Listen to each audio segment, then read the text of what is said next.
Welcome to ABC campus. आज हम company law का चैप्टर 12 है, इंट्रोडक्शन टू वाइंडिंग अप, उसके past exams and practice question and answers को डिस्कस करेंगे। तो पहला क्वेश्चन हमारे पास है जो कि एक प्रैक्टिस क्वेश्चन है कि for the last 3 months ANF limited has been experiencing liquidity crisis and is unable to meet its financial obligation with in the due date, यानी वो अपने क्रेडिटर्स को टाइम पर पे नहीं कर पा रहे। तो रिक्वायरमेंट ये है कि in the light of company that 2017 narrate the circumstances under which ANFL would be deem to be unable to pay its debt. तो बेसिकली सिंपली हम सेक्शन 302 में जो तीन क्राइटेरिया बताए हुए हैं उनको लिख देंगे कि under the following circumstances ANF limited would be deemed unable to pay its debt, जहाँ पे एक क्रेडिटर ने असाइनमेंट और अदरवाइज 100,000 रुपीज़ और इससे ज़्यादा का जो है डेट ड्यू हो और वो 30 डेज तक कंपनी निगलेक्ट कर दे उसको पे या सेटल या कंप्रोमाइज़ करने को, या जहाँ पर एक कोर्ट ऑर्डर जो है वो इशू हुआ हो कंपिटेंट अथॉरिटी की तरफ से और वो होल और इन पार्ट अनसेटिस्फाइड रिटर्न हो जाए, या फिर जो सेटिस्फेक्शन ऑफ द कोर्ट पर कोर्ट जो है वो ये देखती है कि considering the contingent and prospective liabilities of the company कि कंपनी अपने डेट्स को पे नहीं कर पाएगी। अच्छा, अगर आप इन तीन पॉइंट्स की डिटेल्ड अंडरस्टैंडिंग चाहते हैं तो हमारी जो वीडियो सेक्शन 302 पर है उसको देखें। उसके अंदर हमने एक एक वर्ड के हिसाब से भी जहाँ पे इसकी कॉम्प्लिकेशंस हैं उनको डिस्कस किया हुआ। सेकंड क्वेश्चन हमारे पास ये भी एक प्रैक्टिस क्वेश्चन है कि under the provisions of company that 2017 state who may file a petition for winding up in the court. तो ये भी एज सच सेक्शन 304 की स्ट्रेट फॉरवर्ड जो है कह लें कि हमने रिप्रोड्यूस करना है। तो पिटीशन जो है वो कंपनी खुद भी कर सकती है बाय स्पेशल रेजोल्यूशन, क्रेडिटर या क्रेडिटर्स मिलकर भी कर सकते हैं जिसमें कंटीजेंट और प्रोस्पेक्टिव क्रेडिटर्स भी शामिल हैं। कंट्रीब्यूटरीज और कंट्रीब्यूटरीज यानी बेसिकली जो कंपनी के शेयर होल्डर्स होते हैं वो भी कर सकते हैं। तो ये जो तीन पार्टीज हैं ये मिलकर भी कर सकती हैं और उनमें से अलग अलग भी कर सकती हैं। रजिस्ट्रार ऑफ कंपनीज की तरफ से भी आ सकता है, SECP की तरफ से भी नॉर्मली इन्वेस्टिगेशन के बाद एक सिनेरियो वो भी है लाइसेंस रेवोकेशन का जिसमें इन्वेस्टिगेशन के बगैर वो कर सकते हैं, और SECP किसी पर्सन को ऑथराइज कर देती है तो वो भी पिटीशन फॉर वाइंडिंग अप को फाइल कर सकते हैं।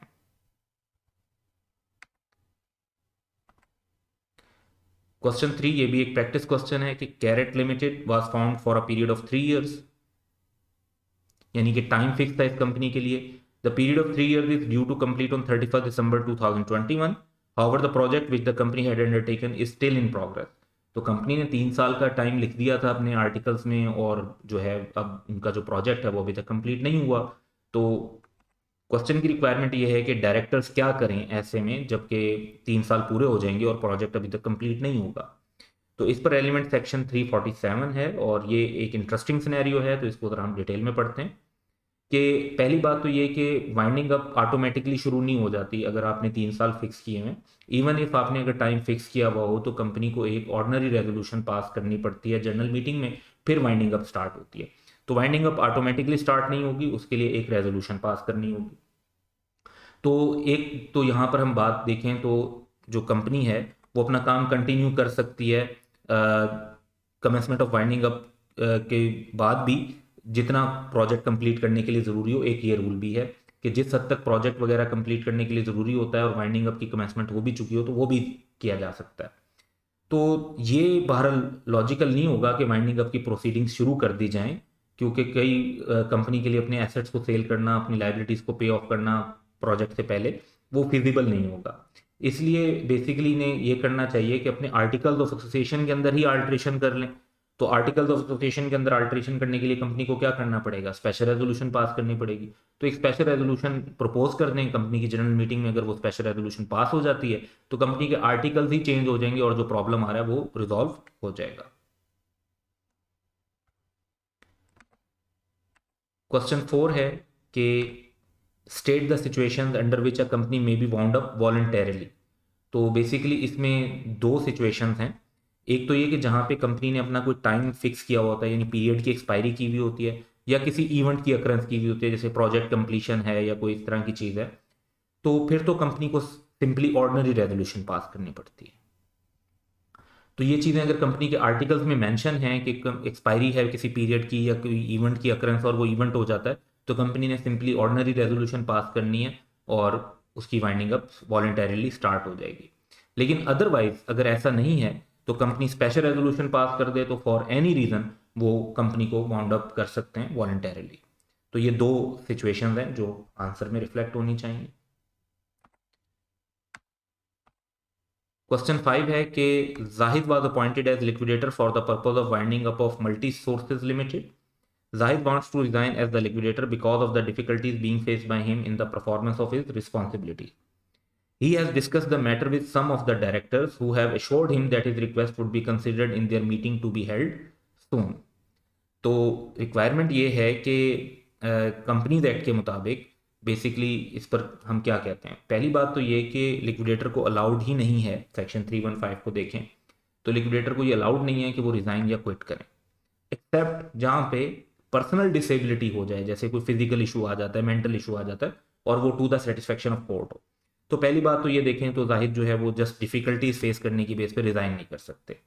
दूसरी बात ये है कि किसी को ये जो फैसिलिटेट करने का काम है ये बोर्ड ऑफ डायरेक्टर के पास पावर नहीं है। तो अगर इनका रेजिग्नेशन एक्सेप्ट किसी वे में लेट से होता भी है तो वो पावर कोर्ट के पास है, कंपनी की मैनेजमेंट या डायरेक्टर्स के पास वो पावर नहीं है। तो ये कॉन्सेप्ट क्लियर होना चाहिए। क्वेश्चन 6 है जो कि बेसिकली हमने मॉडल पेपर से लिया है, क्योंकि at the time of making this video अभी तक कोई अटेम्प्ट नहीं हुई कंपनी लॉ के पेपर में।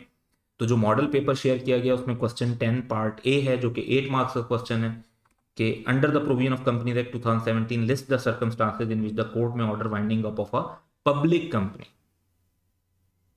तो जहां पे किसी प्राइवेट कंपनी का जिक्र है या इस तरीके से तो उसको इग्नोर कर दें, सिर्फ पब्लिक कंपनी को फोकस करें।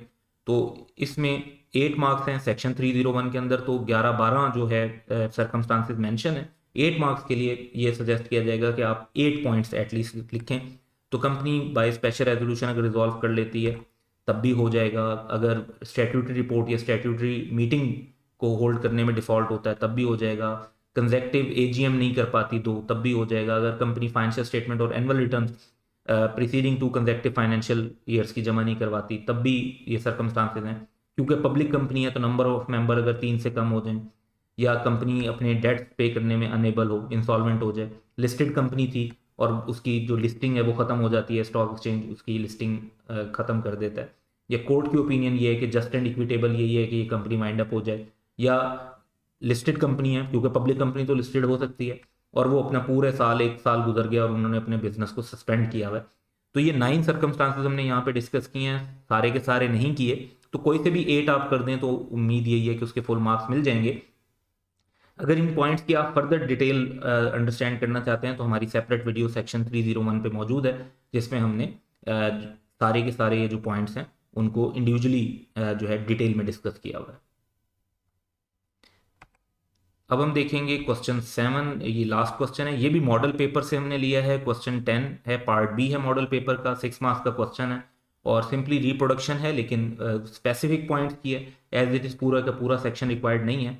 कि narrate the condition required to be complied with by following for filing a petition for winding up of a company as specified under the companies act. एक कंट्रीब्यूटरी को क्या conditions पूरी करनी होती हैं और रजिस्ट्रार और कमीशन को क्या करनी होती है। तो इसका जो आंसर है वो सेक्शन 304 में है, वहां पर हमने काफी डिटेल में इसको डिस्कस किया हुआ है। तो अगर इसकी डिटेल्ड अंडरस्टैंडिंग चाहते हैं तो सेक्शन 304 पर जो वीडियो है कंपनीज एक्ट के प्लेलिस्ट में उसको आप देख सकते हैं। तो conditions to be complied by contributory होंगी कि number of members minimum requirement से कम हो गए, यानी अगर प्राइवेट कंपनी है तो 2 से कम हो गए हों, पब्लिक कंपनी है तो 3 से कम हो गए। और ये जो कंट्रीब्यूटरी है या तो ये शेयर्स का ओरिजिनल अलॉटी हो या इसको पिछले 180 डेज के अंदर इन लास्ट 18 मंथ शेयर्स जो हैं वो अलॉट उसने होल्ड किए हों कम से कम, और या शेयर्स उसे डिवॉल्व हुए हैं through the death of former holder, यानी जैसे किसी के पेरेंट्स की डेथ के बाद उनको शेयर्स अगर ट्रांसफर हुए हैं। तो इन 3 में से कोई एक क्राइटेरिया वो मीट कर रहा हो कि ओरिजिनल अलॉटी है या लास्ट 18 मंथ में से एटलीस्ट 180 डेज उसने शेयर होल्ड किए थे और फॉर्मर होल्डर है से उसे डिवॉल्व हुए हैं यानी इनहेरिटेंस में मिले। तो ये 2 कंडीशंस जो हैं इनमें से कोई सी भी एक पूरी कर लें तो कंट्रीब्यूटरी जो है वो पेटिशन फिर फाइल कर सकते हैं। इसके बाद जो रजिस्ट्रार या कमीशन के लिए कंडीशन है वो ये है कि रजिस्ट्रार को तो पहले अप्रूवल लेना पड़ेगा कमीशन से, फिर वो ये पेटिशन फाइल कर सकते हैं। तो प्रायर सैंक्शन यानी प्रायर अप्रूवल चाहिए उन्हें एससीसीपी का।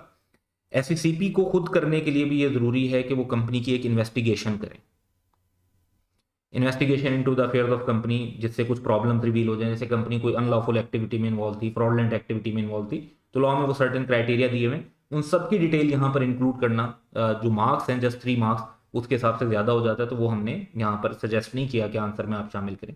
लेकिन एक सिनेरियो ऐसा है जिसमें इन्वेस्टिगेशन के बगैर भी petition for winding up the जा सकती है, और वो है कि जहां पे कंपनी की सोल बिजनेस एक्टिविटी कोई लाइसेंस्ड एक्टिविटी हो और कंपनी का उस सिलसिले में जो लाइसेंस है वो रिवोक हो गया हो, तो जाहिर बात है फिर कंपनी के कंटिन्यू करने की कोई लॉजिक नहीं बचती।